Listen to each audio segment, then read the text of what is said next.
रात के करीब 11 बज रहे थे।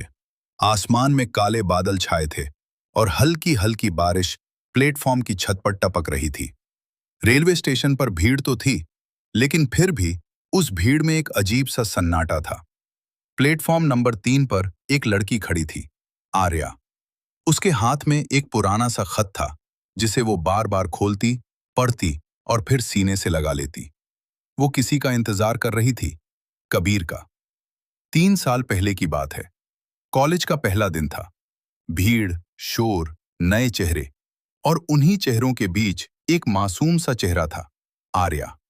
वो लाइब्रेरी में खिड़की के पास बैठी थी। किताब खुली थी, लेकिन उसकी नजरें आसमान में उड़ते बादलों पर थीं। तभी एक लड़का धीरे से उसके सामने आकर बैठ गया। एक्सक्यूज मी, ये सीट खाली है? उसने मुस्कुराते हुए पूछा। आर्या ने हल्का सा सिर हिलाया। वो लड़का था कबीर, थोड़ा शरारती, थोड़ा नटखट, लेकिन दिल का बेहद साफ।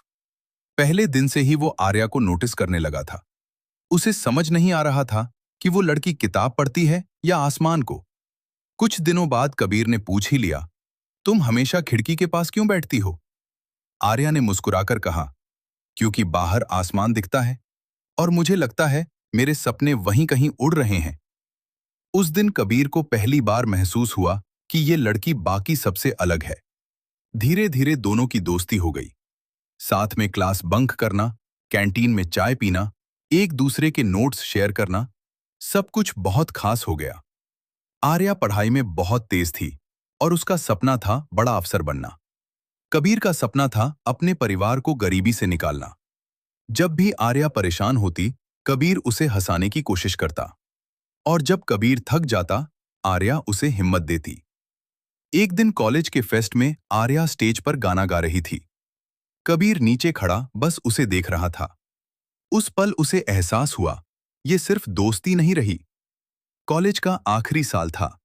विदाई समारोह चल रहा था। हर कोई रो रहा था, गले मिल रहा था। कबीर ने तय कर लिया था, आज वो अपने दिल की बात कहेगा। शाम को कॉलेज की छत पर उसने आर्या को बुलाया।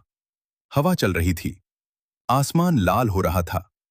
कबीर ने कांपती आवाज में कहा, आर्या, अगर मैं तुम्हारे सपनों का हिस्सा बनना चाहूं, तो क्या तुम मुझे अपनी जिंदगी में जगह दोगी? आर्या की आंखों में आंसू आ गए।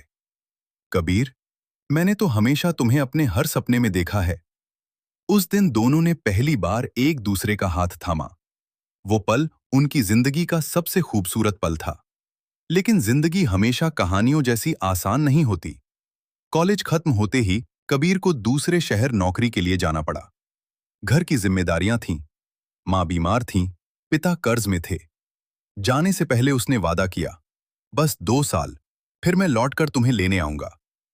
शुरू शुरू में हर दिन बात होती थी, फिर काम बढ़ गया, कॉल कम होने लगी, मैसेज देर से आने लगे। आर्या हर रात मोबाइल की स्क्रीन देखती रहती। ऑनलाइन शब्द उसे उम्मीद देता और लास्ट सीन उसे रुला देता। एक दिन कई दिनों तक कबीर का कोई मैसेज नहीं आया। आर्या बेचैन थी। उसने खुद कॉल किया, लेकिन फोन बंद। एक हफ्ते बाद एक छोटा सा मैसेज आया, आर्या, मुझे माफ कर देना। घर वालों ने मेरी शादी तय कर दी है। मैं मजबूर हूं। मैं तुम्हें खुश नहीं रख पाऊंगा। तुम आगे बढ़ जाओ। वो मैसेज पढ़ते ही आर्या की दुनिया जैसे रुक गई। उसने कई बार पढ़ा, शायद शब्द बदल जाएं, लेकिन शब्द वही थे। उस रात उसने बहुत रोया, लेकिन किसी को बताया नहीं। शादी से पहले कबीर उससे आखिरी बार मिलने आया। वही रेलवे स्टेशन, वही प्लेटफॉर्म नंबर 3। बारिश हो रही थी। कबीर की आंखें झुकी हुई थीं। मैं कायर निकला आर्या, मैं तुम्हारे लिए लड़ नहीं पाया। आर्या ने मुस्कुराने की कोशिश की। नहीं कबीर, कभी कभी हालात इंसान से बड़े हो जाते हैं। मैं तुम्हें कभी भूल नहीं पाऊंगा, कबीर बोला। आर्या की आवाज भारी थी। प्यार हमेशा साथ रहना नहीं होता, कभी कभी छोड़ देना भी प्यार होता है। ट्रेन चलने लगी। कबीर दरवाजे पर खड़ा था, आर्या प्लेटफॉर्म पर। दोनों एक दूसरे को देखते रहे, जब तक कि ट्रेन धुंध में गायब नहीं हो गई।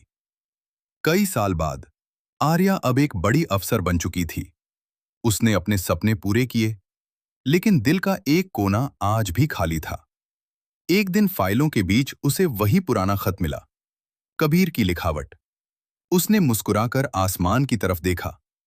अब उसे समझ आ गया था, कुछ लोग जिंदगी में हमेशा साथ नहीं रहते, लेकिन वो हमें मजबूत बना जाते हैं। सीख: कुछ मोहब्बतें अधूरी रहकर भी पूरी लगती हैं, क्योंकि वो हमें सिखाती हैं, प्यार सिर्फ पाना नहीं, कभी-कभी खोकर भी निभाना होता है। अगर यह वीडियो आपको अच्छा लगा, तो वीडियो को लाइक, सब्सक्राइब जरूर करें। मिलते हैं किसी नेक्स्ट वीडियो में। धन्यवाद।